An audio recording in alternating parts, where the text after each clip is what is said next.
All right, I'm gonna try to quickly give you the cliff notes on why your hip flexors may be tight or uncomfortable when you're doing squats or lunges. And basically, it's a distribution of stress. The hip flexors are one of a few areas like your neck or your back that tends to get a lot more work and stimulus than other areas like our obliques or our hamstrings or our glutes.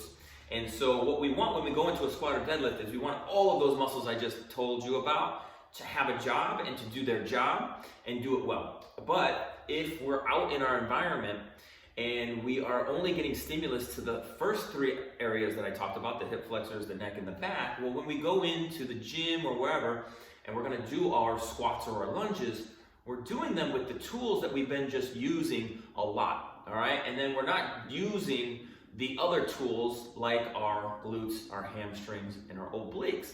So what happens is these areas get overstressed, whether it's your neck or your back or your hip flexors. We're talking about hip flexors right now. That's taking the brunt of the stress on. So what do we gotta do? What we have to do is, in some ways, add stimulus to the areas that aren't getting it. So if we're not getting it from our environment, we've got to manufacture it with different exercises so that we're working our butts the right way, we're working our core the right way, we're working our hamstrings. And then we have to find ways to incorporate them back into those bigger exercises like your squats and your lunges so that we have them slowly be able to integrate back in and start to have their roles more defined and more involved and take the stress away from the other areas like, again, our hip flexors. Sometimes it's our back, sometimes it's our neck that gets overworked.